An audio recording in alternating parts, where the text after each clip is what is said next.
Quero ler um texto bíblico que está no Salmo 121, verso 1 e 2, que diz assim: Eleva os meus olhos para os montes, de onde me virá o socorro? O meu socorro vem do Senhor, que fez os céus e fez a terra. O Senhor é bom, irmãos, em todo o tempo. Ontem eu tive a oportunidade também de compartilhar aqui para os homens, e foi um tempo muito gostoso aqui, que o Senhor falou aos nossos corações. E eu fui incumbido de trazer essa mensagem hoje para nós. Vou falar um pouco Tem 13 anos, irmãos, que eu reúno aqui com os irmãos na igreja em Vitória. Eu cheguei aqui em 2009, a maioria dos irmãos conhecem, a Maria, que é a minha ex-esposa. Hoje a gente não está mais junto, mas foi através da Maria que eu cheguei aqui nesse auditório.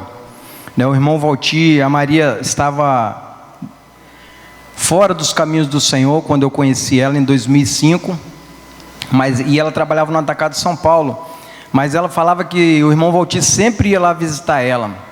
E eu já vou deixar essa reflexão para os irmãos: nunca desanime, nunca desista das pessoas que hoje não estão aqui. Elas podem estar esperando uma visita sua. Por mais que a Maria saiu novamente, mas o Senhor sabe de todas as coisas, aprove a Ele todas as coisas. Então o irmão Valtir visitava ela ali no Atacado de São Paulo por várias vezes, convidando ela, e ela chegava a falar comigo. Naquela ocasião eu reunia na igreja católica, nada contra, os irmãos, mas eu reunia lá. Mas a palavra de Deus fala assim: conhecereis a verdade, e a verdade nos libertará. Então o irmão Valtir visitava ela ali constantemente, ela me chamava, mas o coração endurecia, porque eu tinha experiências no meu lar, de pessoas que são cristãos até hoje, que criavam uma barreira por eu ser católico. E chega mais uma dica para nós: a gente não precisa criar barreira, não precisa criar ponte, a gente está buscando o mesmo Deus de forma diferente, e as pessoas precisam chegar no mesmo entendimento e conhecimento nosso, para a gente poder julgar elas, porque de repente a pessoa está lá porque não tem um conhecimento e um entendimento que nós alcançamos, Então visitei várias vezes congregações, o meu cunhado, ele é pastor, ele é chamado pastor da Igreja Batista, e ele sempre congregou na Batista, me chamava, eu visitei algumas vezes lá, mas enfim. E aí, em um dia, Maria comentou comigo: teve lá em casa um irmão da igreja chamado Joanício. Eu falei assim: e aí? Não, ele foi lá, me convidou para ir para a reunião, ele está ali, E aí eu falei isso aí, eu fiquei na minha cabeça, irmãos. Eu falei assim: poxa, eu estava trabalhando de escala. Eu falei assim: poxa, um dia de domingo eu trabalhando, e o cara lá visitar, que na época a gente era namorado, Ela morava na casa dela, eu morava na minha, mas a gente dormia juntos, E eu falei assim: poxa, um desaforo, Eu falei assim, mas aí eu guardei isso no meu coração, irmãos. E foi indo, o Joanice visitou outra vez, ela me falou de novo, eu falei assim: eu quero conhecer. E ela mostrou a foto dele, eu falei: eu quero conhecer esse neguinho, hein? Falei, Então, foi passando-se um tempo, irmãos. E aí, em meados de 2007, 2008, mais ou menos, a Andréia fez um convite para a Maria, para participar de uma reunião de mulheres, que a Cristina acabou de falar aqui. É uma benção, irmãos. Não fuja desse propósito de Deus, não. E aí, Maria ia participar, ia ser na casa da Lucinha, que é perto da casa do Joanício. E aí Maria falou assim: vamos junto, você fica lá e conversa com o Joanício, enquanto eu vou. E eu pensei aí dentro de mim, eu falei assim: vou lá ver esse cara que está indo de domingo na casa da minha mulher. Como que é isso, Mas aí eu não tinha experiência com Deus, E fiquei relutando dentro de mim, e até que ela me convenceu. Fui nessa reunião, na reunião não fui, fiquei na casa de Joanício, só eu e ele, e ela foi participar da reunião das mulheres. E ali, irmãos, eu vou falar para você, foi um momento ímpar na minha vida, porque ali o irmão soube, com muita sabedoria, colocar para mim todos os pontos daquilo que sobre Cristo e a igreja. Inclusive ele quebrou uma barreira que eu tinha visitado aqui a igreja de Vitória um dia, esqueci dessa parte, eu pulei. Eu visitei um dia aqui com a Maria, a gente ficou lá naquele cantinho lá, aonde está o irmão o abençoado lá dos carros lá. E é você mesmo. E aí, quando eu cheguei aqui, irmãos, isso é uma outra coisa para a gente pensar, né? Eu cheguei aqui, tinha uns irmãos aqui em cima tocando louvor, um com boné, o outro de bermuda mascando chiclete. Aquilo para mim foi assim, eu falei assim, isso é um abuso, né? Em cima do altar, eu achava que isso era um altar, né, irmãos?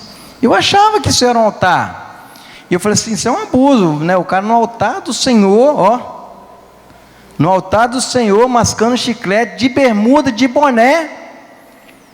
Mas aí, posterior a isso, que nós somos na casa do Joanício, e Joanício deu ali um trato comigo, assim, ele falou comigo, não me exortando, que eu não compartilhei isso com ele, mas tudo que ele fez, o Espírito me fez, que ele falou, o Espírito me fez entender que quando a gente sobe aqui, não é a nossa roupa que vai falar, não é as nossas vestes que vai falar, mas é através do Espírito Santo.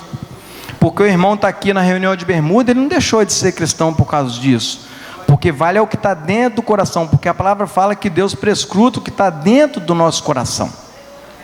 E naquele dia, naquela fala de Joanísio já falou sobre Cristo e a igreja, falou que a igreja éramos nós, né, que nós éramos igrejas móveis, que eu falei assim, como isso, né, aonde eu vou eu sou igreja, e ele falou, foi lá em Coríntios, foi lá, falou o nome das igrejas, foi muita informação para um dia só. E aí eu fiquei curioso e eu comecei a participar do grupo familiar dele, mas foi assim, Deus foi trabalhando, irmãos, nos mínimos detalhes. Eu estou querendo dizer para vocês, que eu não sei como é que está a sua vida hoje, não sei como está aquela pessoa que de repente você quer alcançar para Cristo. Tenha certeza, Deus tem a forma dele de trabalhar, e vou te falar, é perfeita. A forma que Deus trabalha nas nossas vidas é perfeita. E aí ele me colocou no grupo familiar dele, ele começou a trabalhar na minha vida, fez o discipulado. E aí chegou na hora do batismo, eu estava doido para batizar logo, falei, eu quero batizar logo, os irmãos sabem, eu gosto de falar pouco, né? E aí, eu falei assim, Joanísio, quero batizar. E ele falou assim, pois é, mas tem um problema, porque eu morava já com a Maria, nessa ocasião eu morava com a Maria, em 2007 a gente foi morar junto, e a gente morava junto. E aí ele falou assim, você precisa batizar. Eu falei assim, não, se esse é o problema, vamos resolver logo isso, que dia é amanhã? Né, já eu queria batizar, eu queria resolver, estava com muita sede, e estou, irmãos, e estou com muita sede, a cada dia mais o Senhor enche o meu coração de prazer, de estar na presença dEle. E aí, né, fez o discipulado, aí vamos casar, e fui na casa do irmão Valtir, fui na casa do irmão Valtir, externei a ele isso que eu falei, daqui do púlpito, que agora é púlpito, né, não é mais altar do Senhor. E ele falou assim, foi bom você trazer isso para mim, eu almocei com ele uma tarde, e ele falou assim, foi bom você trazer isso para mim, porque eu vou conversar com os irmãos, porque a gente precisa ter cuidado com as pessoas que estão nos visitando, porque de repente, que eu estou falando, o irmão não tem o mesmo conhecimento que você, não tem o mesmo entendimento que você, né? Então o irmão pode se escandalizar e não voltar mais, e essa não é o nosso ponto principal. O nosso ponto principal é trazer mais pessoas a conhecer a Cristo, a entender do Evangelho de Cristo, né? Enfim, e aí eu convidei o irmão Valtir, e aí depois, no momento que o irmão Valtir foi lá, que ele deu a palavra, eu me arrependi de ter convidado ele. Aí quando eu comecei a entender mais do Evangelho, eu falei assim, foi bom ele ter ido lá, e agora os irmãos vão entender. Chegou lá, as pessoas da minha família que estavam lá, era tudo da denominação, e o irmão Valtir, ele tratou de levar uma palavra, ele não combinou comigo, foi nada combinado, mas ele levou uma palavra e só dando pancada, falando que denominação é do diabo, não sei, eu falei, misericórdia. Aí alguns saíram do ambiente, foram lá para fora, até ele terminar de falar. Aí depois eles voltaram, o irmão Valtir abençoou as alianças, ficou lá e tudo. Ninguém também veio falar comigo sobre o irmão Valtir. E aí naquele momento ali, irmãos, eu estava chegando da igreja, né? Eu fiquei com o coração assim, falei, poxa, o irmão Valtir não podia ter falado isso, né? Ele podia ter ido mais leve, né? Mas a verdade dói. A verdade, ela dói em mim e você até hoje. Quando vem um irmão aqui em cima que fala uma palavra de exortação, um monte de gente, nós, inclusive, eu já saí daqui de bicudo. Mas é Deus falando com a igreja dele. E a gente precisa entender que nós somos um corpo. Nós somos uma unidade de Cristo. Deus comanda todos, é Deus que está no controle de todas as coisas, né? A palavra do Senhor fala lá em Provérbios. Oi, isso. Em Provérbios 16:1 fala assim: o coração do homem faz planos, mas a resposta vem dos lábios do Senhor. O Senhor sabe de todas as coisas, irmãos. E aí eu me batizei, né? Continuei congregando com os irmãos, né? Depois me casei, né? Casei na sexta, dia 19 de setembro de 2009. Casei e batizei dia 21 de setembro de 2009. Tem 13 anos que eu reúno com os irmãos. E aí os irmãos conhecem, né? A gente viveu uma vida conjugal por um tempo, e por falta de maturidade minha, eu vou falar a mesma coisa que eu falei com o Rogério ontem, que o Rogério é advogado. Eu não posso falar da Maria porque ela não está aqui para se defender. Mas por falta de maturidade minha, o casamento se acabou.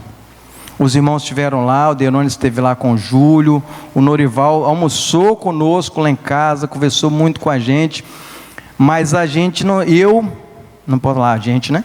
E eu não tinha experiência para entender, porque assim como eu compartilhei ontem, quando eu me ajoelhei aqui, que o irmão Valtir abençoou as alianças, eu falei que até que a morte os separe. Então deveria estar morto, não é? Não é assim? Deveria estar morto, porque até que a morte os separe. Então é uma coisa muito séria, irmãos.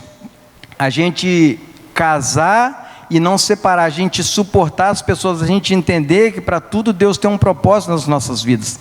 Ninguém casa-se para separar, né? E não é o propósito de Deus, né? Tanto que Deus me deu um filho, e a gente já tinha esse problema, os irmãos nos visitaram, e aí depois Deus me deu o Isaac. Aí eu falei assim, poxa, então Deus está confirmando que agora acertou. Guilhermina esteve lá em casa várias vezes, a Nádia esteve lá em casa, né?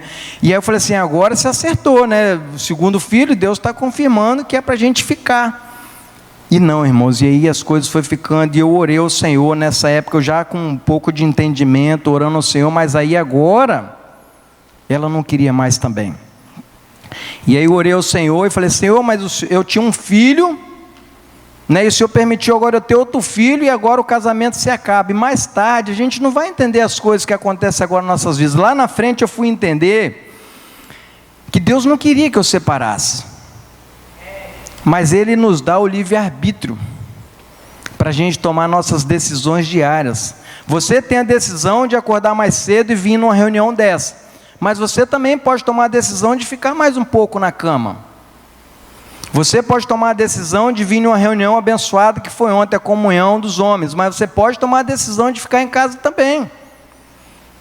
Mas deixa eu te dizer, os resultados são diferentes. Quando você decide ir ao encontro do Senhor, os resultados serão diferentes. E nesse tempo, nesses 13 anos, né, que eu estou aqui com os irmãos, eu tenho tentado, irmãos, me aperfeiçoar a cada dia. Eu tenho pedido a misericórdia do Senhor. Os irmãos sabem, hoje eu moro só eu com os meus 2 filhos, eu que cuido deles, eu que mando para a creche, eu que lavo as roupas. Minha mãe me ajuda, glória a Deus pela vida dela, o Senhor fortaleça ela. Minha mãe está com 70 anos, minha mãe, uma vez a cada 15 dias, ela vai na minha casa para passar a roupa das crianças. Me ajuda aí, às vezes eu chego lá, minha mãe passou o pano, eu falei, mãe, eu não quero. Aí eu falo assim com ela, eu vou te tomar a chave, que tem uma chave que fica com ela. Ela falou assim, se você fizer isso, eu vou morrer. Ela fala que ela tem que ir lá, ela fala que ela tem que ser útil para mim, porque hoje minha mãe já fez muito por mim, hoje eu faço por ela, para a honra e glória do Senhor. E ela fala assim, o tanto que você faz comigo, eu preciso fazer algo por você. Eu falei, mãe, o preço já foi pago. O que a senhora tinha que fazer por mim, a senhora já fez, já me deu educação, me deu disciplina, me ensinou sobre o que é ser uma pessoa íntegra, por mais que a gente é falho ainda assim, mas ela ensinou, ela mostrou. Então eu falei assim, já foi pago o preço.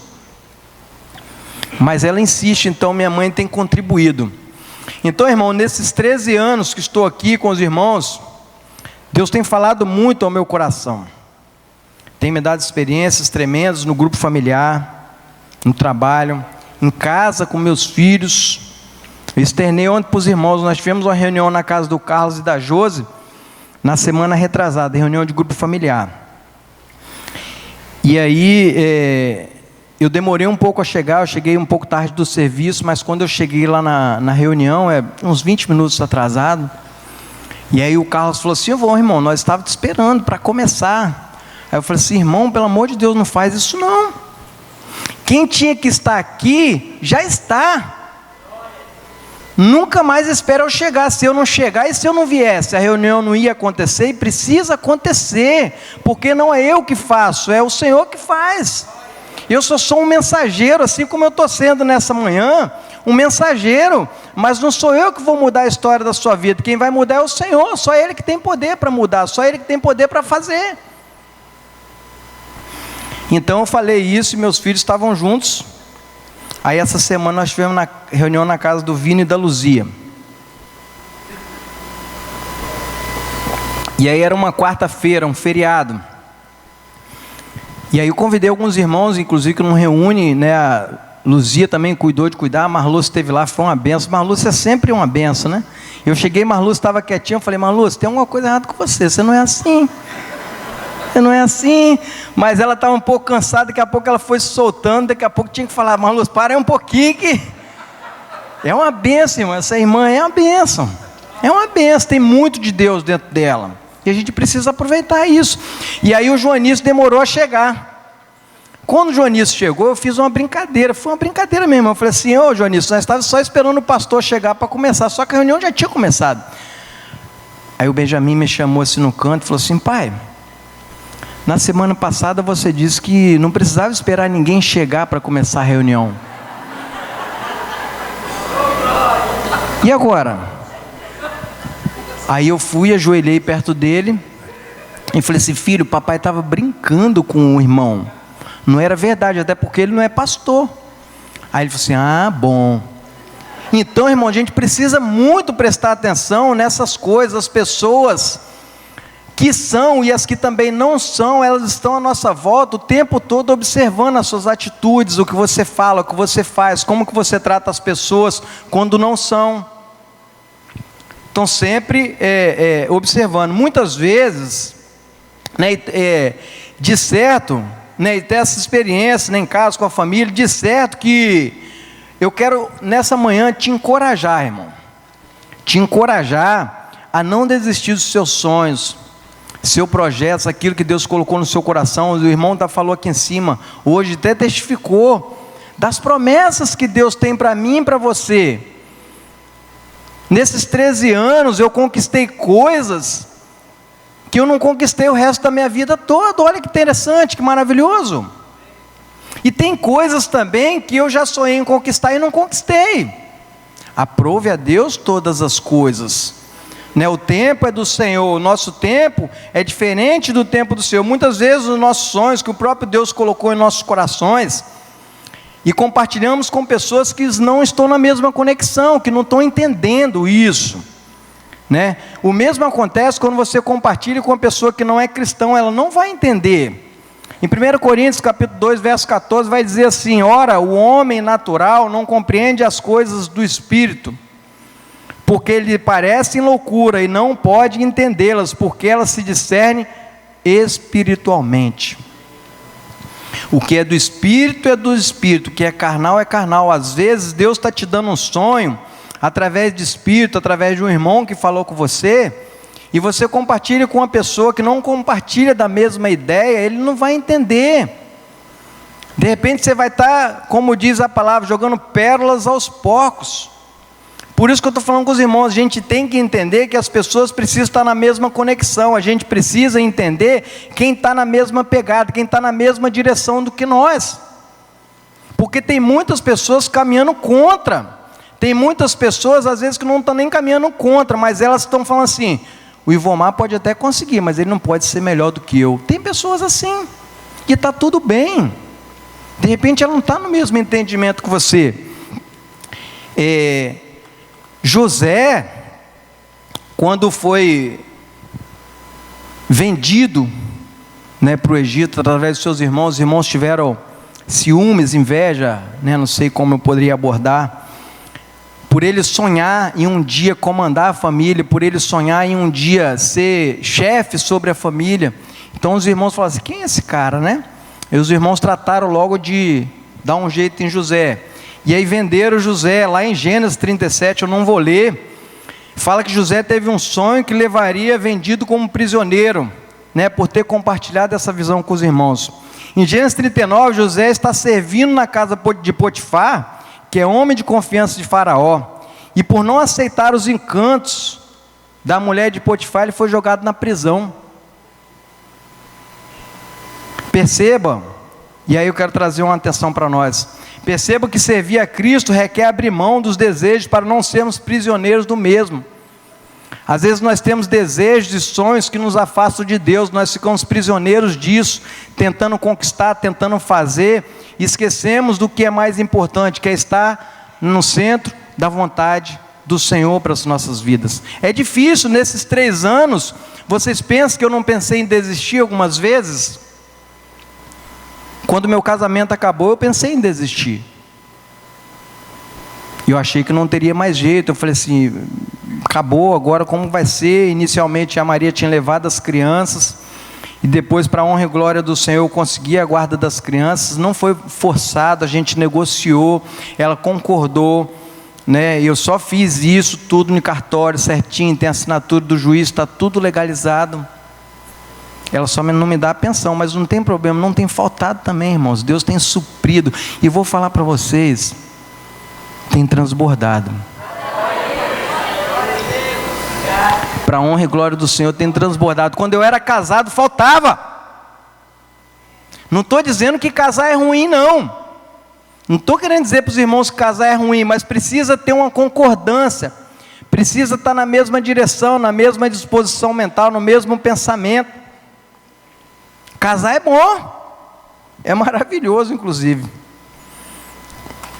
Em Gênesis 40, vai falar, né, José interpretou o sonho do copeiro e do padeiro, e depois quando saíram do cárcere, um morreu, todos conhecem a história, e um sobreviveu, o copeiro sobreviveu, e ele contou, aí Faraó estava tendo sonho, né, e aí ele contou, falou, Faraó, tem um cara lá na prisão que interpreta sonhos, ele se chama José.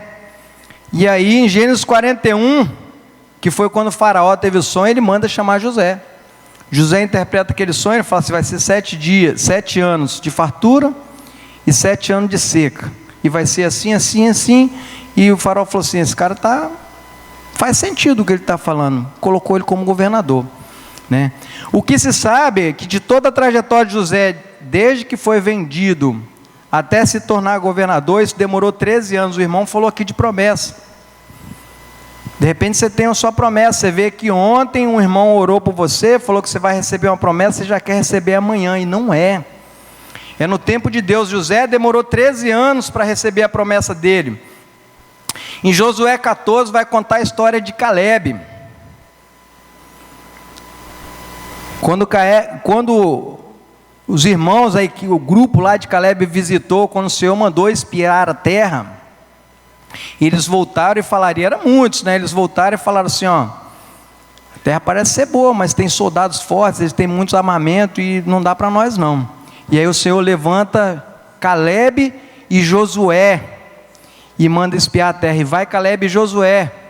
Olha a diferença de resposta. Senhor, a terra é boa, emana leite e mel, tem muitos soldados, mas no Senhor nós seremos vitoriosos. E a história se discorre, né? A gente conhece já. E aí o Senhor prometeu aquela terra a Calebe. E aí nós falamos aqui de José 13 anos, e Calebe demorou-se 40 anos até que a promessa se cumprisse na vida de Calebe. E aí Calebe já era da idade de 80 anos, e o Senhor falou assim, eu estou colocando sobre você agora o mesmo vigor físico e a mesma disposição para você desfrutar daquela que você tinha 40 anos atrás. Quem crê na sua promessa, levanta a mão. Crê, irmãos, crê na sua promessa, crê naquilo que Deus preparou para você. Eu estou aqui 13 anos, eu tenho lutado contra algumas, tenho relutado contra mim, tem algumas coisas que eu já tive desejo de ter, já tive desejo de fazer, mas o tempo vai passando e não vai acontecendo, e você fica meio assim, mas ao mesmo tempo, algumas coisas que eu pensava que ia acontecer lá na frente, já aconteceram também. Deus está me falando assim, o tempo é meu, eu faço a hora que eu quero, e pronto. E pronto, Ele é Pai, Daí a importância de estar buscando a Deus dia a dia, para não sermos atraídos pelas coisas que nos afastam dEle, ou que nos desviam do plano que Ele tem para nós. Quero deixar aqui alguns versículos para os irmãos, para fortificar. Em 1 Tessalonicenses 1,4 diz assim: você é escolhido de Deus. 2 Timóteo 1,9, você é chamado por Deus, não por obras, mas por propósito do próprio Deus. 2 Coríntios 5,17, você é nova criatura. 1 Coríntios 6,19, você é templo do Espírito Santo de Deus. Efésios 1,7, perdoado de todos os seus pecados. João 8,32, você é livre. Gálatas 3,14, você é livre do peso da lei. Gálatas 3,9, você é abençoado. Apocalipse 12,11, você é vitorioso. Efésios 6,10, você em Deus é fortalecido todos os dias. 1 Pedro 1,24, você é curado pelas feridas de Jesus. Eu e você fomos curados quando Deus enviou o seu próprio Filho para morrer por mim e por você na cruz do Calvário. Jesus pagou um alto preço. Tem promessa para nós, irmãos. Tem promessa para nós e ela vai se cumprir. E ela vai se cumprir. Precisamos nesses dias e tempos que estamos passando, precisamos nos revestir da armadura de Deus. Efésios 6, de 10 a 12 vai dizer: no demais, irmãos meus, fortalecei-vos no Senhor e na força do seu poder, revesti-vos de toda a armadura de Deus, para que possais estar firmes contra as astutas ciladas do diabo, porque não temos que lutar contra a carne e o sangue, mas sim contra os principados, contra potestades, contra os príncipes das trevas deste século, contra as hostes espirituais de maldade nos lugares celestiais. Ele está falando aqui, irmãos, não é para orar, para pedir armadura, já está posta.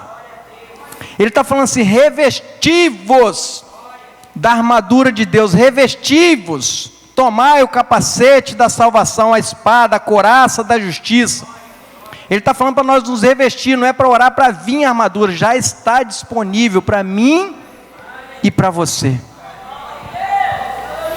Charles Spurgeon um dia disse, e ele foi orar por uma pessoa que era empregada doméstica a vida inteira. Escuta isso, irmão, isso é sério, é uma história verídica.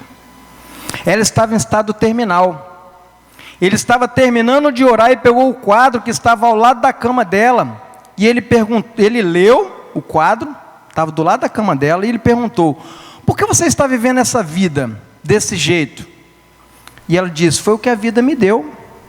Aí ele perguntou: você sabe o que está escrito nesse quadro? Ela disse: não. Ele falou assim, ela falou assim: não, meu ex-patrão que me deu antes de morrer, como eu gostava muito dele, eu fiz uma moldura e pendurei. E ele disse assim: isso é um testamento.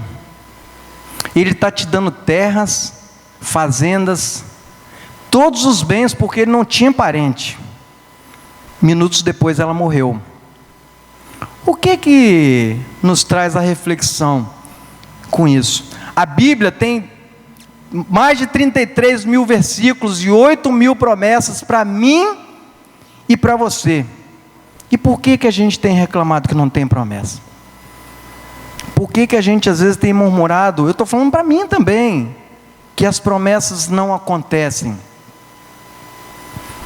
Porque a gente precisa guardar o tempo do Senhor. A oração não muda a Deus, mas muda quem eu sou diante de Deus. Precisamos pedir sempre em nossas orações para que desça do céu a porção que nos está proposta por Ele. 2 Crônicas 7, 14 a 15 vai dizer: se o meu povo que se chama pelo meu nome se humilhar e orar e buscar a minha face e se converter dos seus maus caminhos, então eu ouvirei dos céus e perdoarei os seus pecados e sararei a sua terra. Agora estão abertos meus olhos e atentos os meus ouvidos à oração deste lugar. Parece fácil, né? O segredo é a oração. Mas a gente tem dificuldade, como o irmão falou aqui também, né? Às vezes a gente tem facilidade para ir para a rede social, para ver algo, uma fofoca, às vezes até das pessoas, né? Algo que está acontecendo, mas a gente não tem tempo para orar. A gente não tem tempo para ler os 33 mil versículos que tem na Bíblia. A gente não tem tempo para ler a Bíblia. Apocalipse 21, de 4 a 5, vai dizer: e Deus limpará dos seus olhos toda lágrima, e não haverá mais morte, nem pranto, nem clamor, nem dor, porque já as primeiras coisas passadas. E o que está sentado sobre o trono disse: eis que faço novas todas as coisas. E disse-me: escreve, porque essas palavras são verdadeiras. Novas coisas, irmão, o Senhor tem feito no nosso meio. Novas e maravilhosas coisas. Nesses 13 anos que eu tenho caminhado com os irmãos, eu tenho pedido ao Senhor para ser obediente à liderança da igreja. Mas eu tenho relutado contra mim mesmo, muitas vezes. Tem 5 anos que eu estou divorciado. E tem 5 anos que eu não tenho ninguém. Há 2 anos atrás, na pandemia, eu conheci uma pessoa e comecei a conhecer por um tempo, compartilhei com o presbitério, mas não foi à frente, né? E eu tenho continuado orando o Senhor. Muitas pessoas falam assim: Vomar, está demorando, né? Está passando o tempo. Eu não vou falar que eu estou ficando velho, né, irmãos? Tem passado o tempo, mas eu tenho descansado no Senhor. O Senhor tem suprido as minhas, sabe, emocionalmente, o Senhor tem colocado assim, temor e tremor pelas coisas do reino, sabe? Eu tenho parte do meu grupo familiar que está aqui. Eu fico pensando, o que eles vão pensar de mim se eu fizer algo que não está no centro da vontade de Deus? Tudo que eu falei para eles até hoje, como que vai ser? Vai cair por terra abaixo. Tudo que eu falei para eles até hoje, que Deus vai suprir, que a gente tem que ser fiel a Deus, como que vai ser? Os irmãos têm sido bênção na minha vida. Por que isso? Tem irmãos no grupo que são milixa minha, né? Que direto conflita, e está sendo bom. No início eu não estava entendendo, e Deus falou assim: são pessoas que estão te experimentando. A experiência que nós precisamos ter com Deus, irmãos, sempre será entre Ele e nós somente. Nós podemos vir aqui, ouvir o melhor pregador, o melhor sermão, mas se não nos relacionarmos com Deus, meditar na palavra dEle dia após dia, seremos meros admiradores e ouvintes da palavra de Deus, e com raízes superficiais. Mas nós podemos, irmãos, nós podemos e precisamos ter um relacionamento mais profundo, com raízes profundas, para realizar nossos sonhos e planos, para que quando vier as adversidades da vida, a tempestade, elas poderão até fazer balançar, mas jamais será arrancada, pois estaremos firmados na rocha que é Cristo. Deus abençoe os irmãos. Deus continue guardando a igreja de Vitória, que a gente seja fortalecida a cada dia no Senhor. Ele tem bênção para nós, irmãos, todos os dias. Eu me recordo aqui no deserto, quando o povo estava no deserto, e Deus vinha todos os dias e mandava um maná. E alguns murmuravam, mas não entendiam. Mas sabe por que Deus mandava todos os dias? Porque Deus queria algo fresco para eles, né? E Deus está trazendo algo fresco para a tua vida hoje. Em vez de você murmurar que Deus está dando a porção em cada dia, eu penso que no coração de Deus a expectativa era assim: eles vão esperar eu vir. E essa é a expectativa que nós temos que sair de casa e falar assim: o Senhor vai vir hoje. O Senhor vai guerrear por mim, o Senhor vai lutar por mim, o Senhor vai vencer por mim, o Senhor vai me dar vitória naquela causa que eu acho que não tem solução, mas tem solução, porque a solução está nele. Deus abençoe a igreja de Vitória, em nome de Jesus.